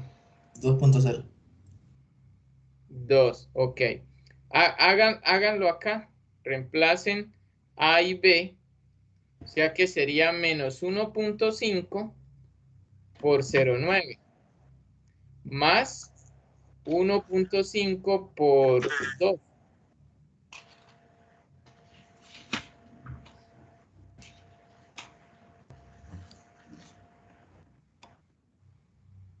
$1.65. Exacto, y eso fue el tau que nosotros nos dio. ¿Ves? Y hagan lo mismo, si hacen lo mismo con el tau, que el tau nos dio 0.35, háganlo acá. Entonces coloquen 1.5 por 0.9 más menos 0.5 por 2, y eso nos debe dar 0.35. Háganlo y me confirman. Sí, profesor. Ok, entonces mire, aquí está la tabla y según el autor, usted lo que tiene que es hallar el porcentaje, aplicar el porcentaje al valor final de la gráfica, ubicar los puntos, medir los tiempos y aplicar pues estas constantes en estas ecuaciones y así va a hallar el tau y el teta. Entonces acá, mira, acá tiene 6 métodos para usted pues tener varias opciones. ¿No hay alguno que sea como el más exacto o el de Smith? No, eso va a depender del proceso, ¿ok? Es más, ni siquiera del proceso, de los datos. ¿Por qué? Porque ustedes pueden tener el mismo proceso y a la hora de hacer el modelado, varíe un poco porque aunque tengan el mismo sensor, ya por ser el diferente componente, ya va a tener diferencias en su comportamiento, aunque sea mínimo, ¿no? Entonces, no hay como tal un método para tal proceso, no. Esto es experimental, esto es a prueba y error, ¿sí? Entonces puede ser que para un proceso funcione tal método, pero para el otro funcione otro. Entonces por eso es que normalmente, o sea, uno no debe aplicar un solo método y ya, ¿no? Aplicar varios para tener más opciones y ustedes lo validan con la tendencia de los datos y elige pues el que se acerque más. ¿Ok? Bueno, sí, señor. Entonces, mire, vimos recta tangente y de los 2 puntos, 6 métodos. ¿Listo? Ahí habrían 7 métodos para obtener un modelo de ¿qué? Orden, de primer orden más tiempo muerto. ¿Okay? Primer orden más tiempo muerto. ¿Vale? Que es por lo general el más simple para una respuesta subamortiguada o una curva de reacción que tiene la forma de una S. ¿Listo? Yo estoy seguro que toda la mayoría de sus procesos que ustedes van a hacer en sus plantas piloto, en su proyecto de aula, les va a dar esa estructura, una así de primer orden, una estructura así sobreamortiguada. Entonces, cualquiera de estos métodos, pues, pueden aplicar y obtener su modelo. Y miremos entonces las estructuras para un sistema sobreamortiguado, o sea, sin oscilaciones, pero donde ya la propuesta no es un sistema de primer orden, sino uno de segundo orden. Entonces, por ejemplo, que si el sistema propuesto es de segundo orden, donde los polos son iguales. Entonces, ¿qué puedo aplicar? Por ejemplo, puedo aplicar el método de los 2 puntos. Por ejemplo, este propuesto por Alfaro, por Hood y por Vitekovac. Si miran, son los mismos autores de los métodos vistos para el sistema de primer orden. Ellos mantienen el mismo porcentaje sobre la gráfica, pero cambia acá son las constantes. ¿Sí? Cambian son las constantes. Entonces se aplica igual. Hayan los porcentajes de la salida. En esos puntos miden los tiempos, reemplazan los tiempos y las constantes acá en las ecuaciones y hayan los parámetros de la función de transferencia. ¿Sí? Hayan un solo tau porque es el mismo polo, son 2 polos iguales. Ok. Entonces no es mayor diferencia del método visto anteriormente, solo que es la estructura no es de primer orden, sino de segundo. También existe el método, otro método llamado de los 3 puntos. Y este método, en vez de medir 2 tiempos a partir de 2 puntos, pues se miden son 3. Entonces, ¿cuáles puntos se hallan? Pues se halla el 25%, el 50% y el 75%, como me muestra acá la gráfica. Y en esos porcentajes, recuerden que este porcentaje es de la salida, ¿no? Entonces, primero debo saber cuál es el delta Y, y de ese delta Y, pues le hallo el valor del porcentaje. Y en ese porcentaje me ubico en la gráfica y mido el tiempo. Entonces voy a obtener un tiempo en el 25, un tiempo en el 50 y un tiempo en el 75. Una vez he medido esos 3 tiempos, pues me vengo acá a estas relaciones. Miremos que siempre mido los tiempos y me voy a las formulaciones para hallar las constantes. ¿Cuáles son las estructuras propuestas? Pues en este caso sería una estructura, ya es de segundo orden, pero ya no es de polos iguales, sino que son 2 polos diferentes, reales. Entonces tengo que hallar un tau 1 y un tau 2. Esta Kp es la misma ganancia acá, que ya sabemos que se halla delta Y sobre delta U. Y este T sub M2', pues es el tiempo muerto. ¿Sí? Entonces puede ser esta estructura o esta similar que se propone. Y estos parámetros, ¿cómo se miden? Pues acá me está diciendo cómo los mido. Entonces, Puede ser por el método simplificado de los puntos 1, 2 y 3 o por el método general de los puntos 1, 2 y 3. Entonces, una vez yo mido esos 3 tiempos, pues voy y reemplazo en las fórmulas. Miremos que las fórmulas son de esos tiempos. Entonces, este tau prima depende de esta constante de la diferencia del tiempo en el 75 menos tiempo en el 25. Este T sub M', que es el tiempo muerto, pues depende del tiempo en el 25 y del tiempo en el 75. ¿Vale? Y ya las otras relaciones, una vez hallado estos valores, puedes aplicarlas hasta obtener esos parámetros que son los que necesito aplicar acá. Entonces, por ejemplo, si la estructura es esa que estoy señalando, pues necesito tau 1 y tau 2. Entonces, acá lo tengo. Listo, estos son los valores que necesito hallar para reemplazar allí. La ganancia ya la sabemos hallar. Y el tiempo muerto, aquí está la relación de cómo se halla. Esto por el método simplificado. Por el método general, pues lo mismo. Acá está tau 1, tau 2. ¿Cierto? Y reemplazarlo allí. O si yo quisiera reemplazar, pues, T2', que si miran es la misma relación, ¿no? Ok. Entonces, cualquiera de las dos estructuras.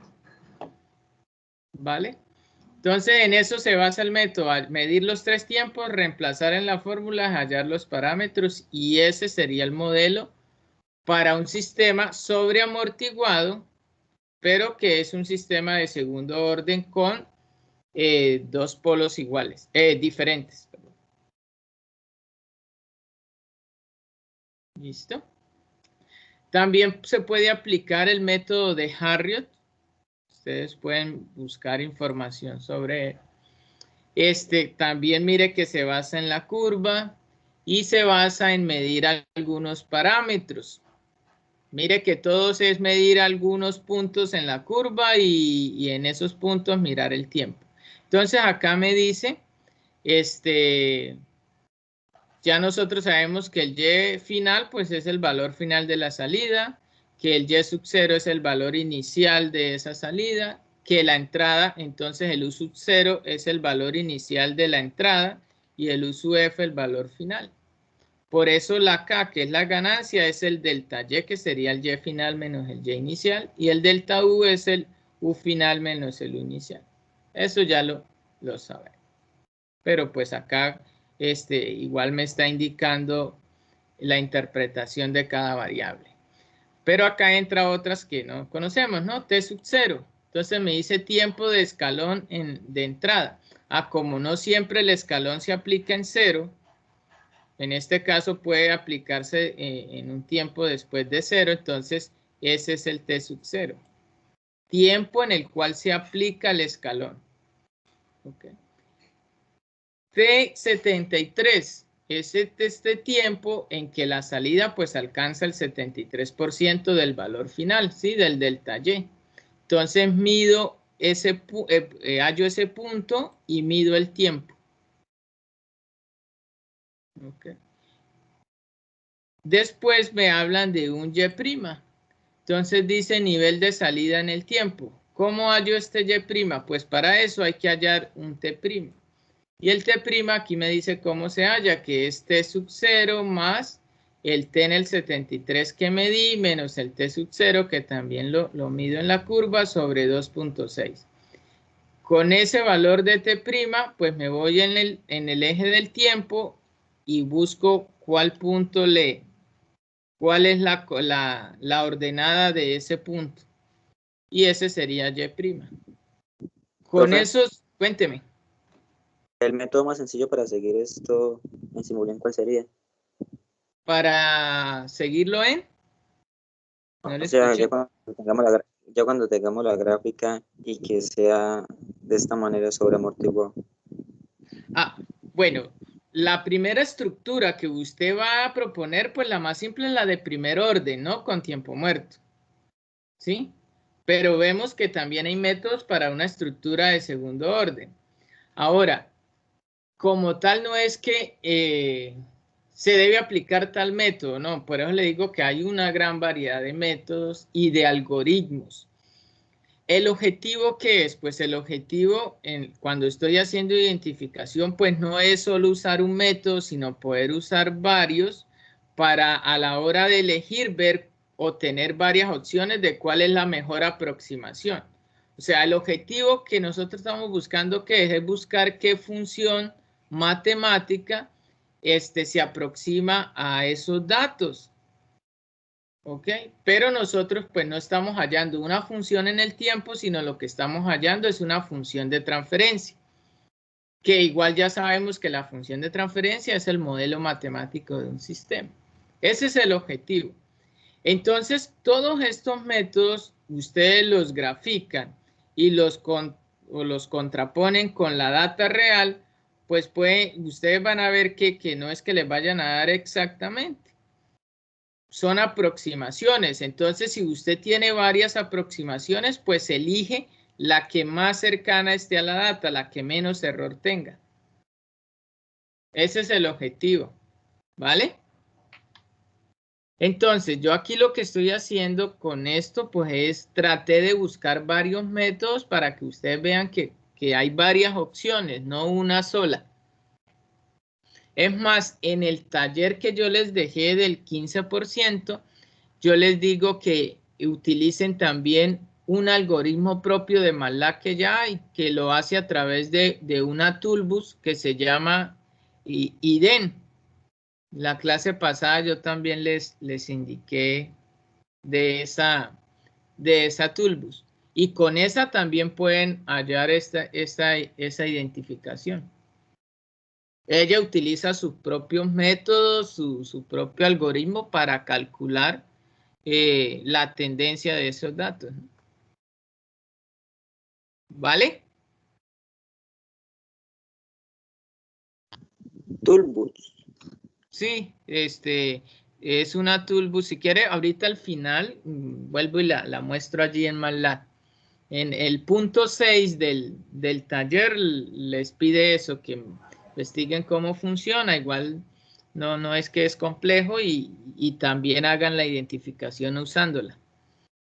¿Listo? Entonces, al final de la clase, que termine de mostrar acá los métodos, le muestro allí en MATLAB para que tenga por dónde empezar. ¿Listo?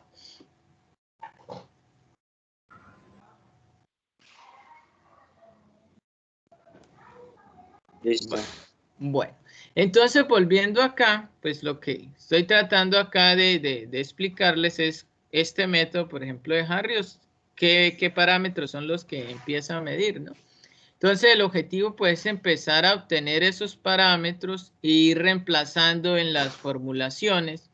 Entonces, por ejemplo, acá me dice que también hay este tiempo y que también hay este YFR con los datos que ya he hallado. ¿Y eso para qué me va a servir? Pues porque al final la función de transferencia que propone de estimación, ¿sí? De aproximación al modelo, es esta, donde ustedes que ven, pues que hay una ganancia, hay dos polos diferentes, ¿sí? Entonces es una estructura de segundo orden con dos polos reales diferentes. Y aquí les está proponiendo cómo es que hayan el tau 1 y el tau 2. ¿Sí? Que es esta misma estructura. ¿Ok? Bueno. También, aparte de eso, existe otro método. De van a encontrar aún más información. Se llama método de Streck. Y la particularidad que tiene es que no solamente permite proponer una estructura netamente de segundo orden, sino que el orden puede variar. Como ven, la estructura que propone es donde el polinomio del denominador, todos los polos van a ser iguales, pero el orden del sistema no necesariamente es primer orden o segundo orden, puede ser un orden n. ¿Por qué? Porque es que esta respuesta, recordemos que por facilidad, lo que se hace es aproximar a las más simples, que sería primer orden o segundo orden. Pero esta respuesta puede ser de un orden superior. ¿Ok? Entonces, esa es la particularidad que tiene este método. ¿Y cómo funciona? Pues se basa, si ustedes miran, se basa en el método de la recta tangente, porque me dice que igual yo debo trazar la recta tangente al punto de inflexión de esa curva. Y esa recta tangente debe cruzar con el valor final. Allí hay un punto de intersección. Y también cruzar con el eje del tiempo, donde está el otro punto de intersección. Y medir dos tiempos. Medir un tiempo que aquí lo llaman TU. En el método de la recta tangente lo llamaban directamente el tiempo muerto. Y aquí el otro tiempo lo llaman TA, que en el método de la recta tangente era tau. Es medir esos dos tiempos. Ok. Ahí pues se puede ver claramente cómo se mide, ¿no? El TU se mide desde que inicia la gráfica hasta el cruce de la recta tangente con el eje del tiempo. Y el TA se mide a partir de esa intersección con el eje del tiempo hasta la intersección de una paralela trazada desde la intersección del valor final con la recta tangente hasta el eje del tiempo. Y así se mide TA, que era lo mismo que usábamos en el método propuesto por Sigera-Nichols. Entonces este método me dice, mida esos tiempos en la curva. Una vez han medido esos tiempos, entonces van a hallar la relación de TU sobre TA. Entonces dividen TU sobre TA. Y con ese valor hallado se van a ir a una tabla llamada la tabla de Streck. Y en esa tabla de Streck pues se busca ese valor o uno próximo a él. ¿Para qué? Para determinar el orden del sistema. Entonces, en esa tabla que ya se las muestro, está según el valor de la relación de TU sobre TA, está el valor de N, que es el orden del sistema. Y aparte en esa tabla también van a encontrar las relaciones de TU sobre tau. Sí, unos valores allá. Y de TA sobre tau. Entonces, ¿qué me dice el método? Como yo ya sé, una vez he encontrado el orden, pues en esa tabla donde está el índice de ese orden, busco estas relaciones. Y como yo ya tengo quién es TU y quién es TA, porque lo he medido de la gráfica, pues de allí despejo tau. Y si los dos taus coinciden o son muy cercanos, quiere decir que este era el orden del sistema y que ese valor hallado es el valor de tau que debe ir acá. Si estos dos taus no coinciden o son muy alejados, pues quiere decir que ese no era el orden del sistema y debo entonces buscar entonces otro valor de n porque el que hallé no es. Y vuelvo de allí, hallo las relaciones, vuelvo y compruebo los tau. Si son iguales o cercanos, entonces ese es el orden del sistema y ese es el valor de tau. Y así es que hallo la estructura del sistema según Streck. Entonces aquí está la tabla, como ustedes lo pueden ver. Acá la tabla va desde un orden 1 hasta un orden 10. Ok. Y aquí está la relación de TU sobre TA, que es la que se mide. Y según el valor que me dé, pues yo miro cuál es el más cercano. Y por ejemplo, que la relación de TU sobre TA me dio cercana a 0.104. Pues yo digo, bueno, el orden es 2. Entonces, hallo la relación de TU sobre TA, sobre tau. Despejo tau de esa relación. Ya tengo TU, pues tau va a ser igual a TU sobre este valor, ¿no? Y con esta otra relación, pues tau va a ser igual a TA sobre ese valor. Si los tau dan iguales, pues ese es el valor de tau. O dan muy cercanos, ¿sí? Porque puede que dé pequeñas discrepancias. Pero si dan muy alejados, pues entonces ese no era el orden. Entonces paso al siguiente. Y así yo encuentro cuál es la mejor aproximación según esta estructura para un modelo estimado de esta respuesta. Entonces, allí ustedes pueden pues profundizar esta información. Bien. Entonces esos métodos vistos hasta este que de Stretch, son para respuestas sobreamortiguadas, como vieron, respuestas sin oscilación. Pero ¿qué pasa si entonces la respuesta es subamortiguada? ¿Cómo puedo identificarla? Pues realmente nosotros ya habíamos visto cómo identificarla. No sé si recuerdan cuando vimos esta respuesta, un ejercicio que hicimos era que yo les daba la respuesta y a partir de la respuesta nosotros hallábamos la función de transferencia. Allí estábamos identificando.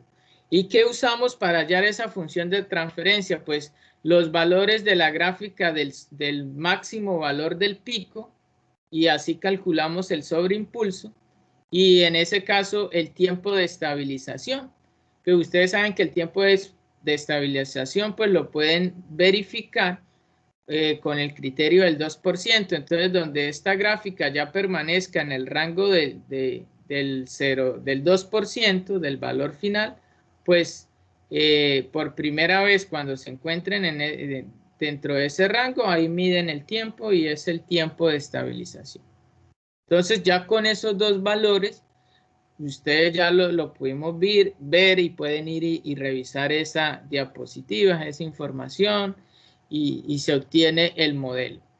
Pero pues acá también quise presentar, busqué alguna información de cómo otras formas de hallarlo. Entonces, por ejemplo, este método me dice que la estructura es la que ven allí, donde ven es un T sub n, y bueno, el factor de amortiguamiento sí es el mismo, ok, el mismo zeta que nosotros veníamos trabajando, y aquí me dicen cómo se halla zeta.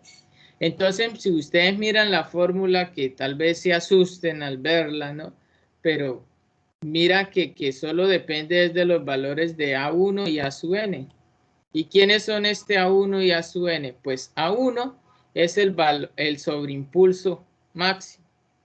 Recuerden que el sobreimpulso se mide a partir del valor final hacia el pico, ¿no? Hacia el máximo valor. No se mide desde cero, sino desde que se ha sobrepasado del valor final. Ese sería el 1. Y el A sub n, pues sería pues cuántos picos, cuántas oscilaciones tiene esa respuesta. Y ese sería el A sub n. Ok. Entonces, de eso depende el valor de zeta, que es el factor de amortiguamiento. Ya es reemplazar en esta fórmula, que para eso, por ejemplo, pueden usar MATLAB, que fácilmente les hace este cálculo. Y para el otro parámetro, que es este T sub n, pues aquí me dice que depende de un TW y de zeta. Pues zeta lo miden acá, lo hallan. Y el TW, pues acá pueden mirarlo cómo se mide en la respuesta, y es el periodo entre dos picos. Usted agarra dos picos y allí mide el periodo, ¿sí? El tiempo. Y ese es el valor que reemplaza allí. Y de esa forma se halla el T sub n. La K, pues ya sabemos cómo hallarla, el delta Y sobre el delta U. Eso para todos es lo mismo. Y así se obtiene una estructura de segundo orden subamortiguado, ¿no? ¿Vale? También hay otra forma, aquí busqué otra, que se basa también en un método de los dos puntos, pero en este caso el primer punto es el 20% y el segundo punto es el 60%. Se calculan esos puntos de la gráfica y se miden los tiempos, el T sub 20 y el T 60. Y con esos valores de los tiempos nos vamos a esta gráfica logarítmica. Y como ven, la gráfica logarítmica en el lado derecho es la escala de los valores de zeta, del factor de amortiguamiento, que es este parámetro acá en la función de transferencia.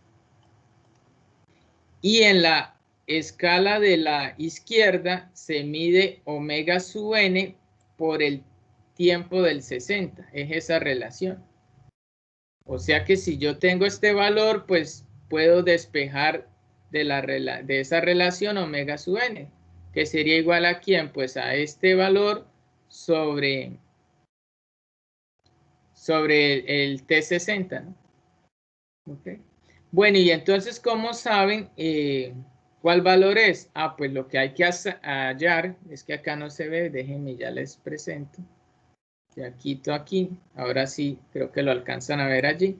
Hallo es la relación entre el tiempo 20 y el tiempo 60. ¿Sí? Esa relación. Con ese valor que me dé de los tiempos medidos, pues yo vengo a esta tabla logarítmica. Entonces, por ejemplo, si el valor que le dio es 0.4, la relación del T20 sobre el T60 le dio aproximado 0.4. Entonces, se viene en ese punto y empieza a buscar la gráfica logarítmica. Entonces, encuentra este primer punto. Y entonces al hacer eso, pues se da cuenta, bueno, acá aproximadamente el valor de la relación omega sub n por el T60 es como 2.2. Sí, recuerde que esto es una aproximación. Entonces, toma ese valor y de allí despeja omega sub n y ya haya el valor de omega sub n. ¿Cómo haya el valor de zeta? Entonces sigue prolongando. Y cuando toque la otra gráfica, pues mira hacia la derecha en qué valor de zeta coincide. Lógicamente, si la respuesta es subamortiguada, el valor de zeta debe ser menor que 1, ¿no? Que recordemos, la respuesta era subamortiguada si zeta estaba entre 0 y 1. Es decir, que en conclusión, para que esta respuesta sea subamortiguada, la relación de T20 sobre T60 debe dar menor que 0.4, porque mayor a 0.4, porque mayor a 0.4 es donde yo voy a encontrar valores de zeta menores a 1. ¿Vale? Y de esa forma, una vez hallo esos valores, los mido, los aplico acá en la fórmula de la función de transferencia, por así decirlo, en la estructura, y ya obtengo el modelo subamortiguado. Entonces, esos son los métodos, algunos que alcancé allí a extraer para mostrárselos y que ustedes ya pues tengan allí herramientas de cómo hacer las identificaciones. ¿Ok? Vuelvo y les repito, existen más métodos y existen algoritmos. Pues ya hoy en día vuelvo y repito, con el avance computacional, pues se verá hasta más viable usar un algoritmo, ¿no? Porque es solo ingresar la data y que el algoritmo empiece a calcular. ¿Ok? Bueno, entonces eso era lo que quería presentarles sobre la identificación de los sistemas. Para finalizar, pues cuando se realice una identificación, ¿cómo uno sabe que los datos que ha tomado son buenos, le van a servir? Pues una opción es poder responder a estos 4 interrogantes de forma afirmativa. Si eso ocurre, pues es una buena señal de que los datos que tomó son buenos datos y por tanto el modelo que identifique va a ser buen modelo y el controlador que diseña a partir de esos parámetros, pues va a dar buenos resultados. Entonces la primera pregunta es, ¿estaba el proceso en estado estacionario antes de comenzar la toma de datos? ¿Esto a qué se refiere? Si ustedes recuerdan en el proyecto que están haciendo, que lo que están aplicando es identificación, yo les insistía en que el sistema a la planta que ustedes van a desarrollar debe ser autorregulable y debe estabilizarse. ¿Por qué? Porque es que la identificación me dice que el sistema debe estar estable cuándo voy a empezar a tomar los datos y debo saber que con esa nueva entrada que yo le dé, pues el sistema va a estabilizarse en otro punto. ¿Sí? Entonces, esa sería la primera interrogante de forma afirmativa que debería responder, ¿no? La siguiente sería, ¿es claro que la salida causada por la dinámica de la planta fue superior a la causada por el ruido? Entonces, aquí vemos que tal vez a algunos les tocó corregir o les tocó aplicar filtros, ya sea físicos o por código para poder tratar los datos. ¿Por qué? Porque si los datos tienen mucho ruido, pues no alcanzo a apreciar la dinámica del sistema. Y por tanto, pues la data que tome no va a ser buena. ¿Listo? Entonces, eso pues ya también lo habíamos hablado de que hay que aplicar filtros para hacer el tratamiento de los datos. Otro interrogante, ¿no hubo perturbaciones durante la realización de la prueba? Aquí el por qué yo les decía que hicieran varias pruebas y no una sola toma de datos, sino que en este caso yo les pedí 20. Uno de los objetivos era eso, de que ustedes se aseguraran que en esos datos no, o durante la toma de esos datos no haya ocurrido perturbaciones. ¿Por qué? ¿Cómo ustedes se dan cuenta de eso? Porque si le aplican la desviación estándar, por ejemplo, a esos datos, pues iban a ver que si era pequeñita la desviación estándar es porque cada toma de datos fue similar. Si le da una desviación grande es porque algo ocurrió allí y entonces entro a revisar, bueno, ¿cuál de esas datas que tomé cambió o varió de las otras? Una de las causas es que ocurrió una perturbación.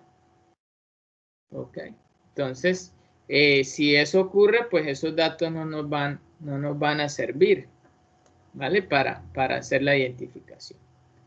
Y lo otro es que el modelo que se obtenga de los datos, pues se aproxima a la data real, a los datos tomados. Bueno, ¿esto cómo lo sé? Pues una vez yo he aplicado varios métodos de identificación, pues veo al compararlo con la data real, pues sé si la aproximación es bastante buena, porque si es muy alejada, pues algo está pasando, o los métodos que apliqué no son buenos, o algo ocurrió en la data que me faltan datos para garantizar esa dinámica del sistema. ¿Vale?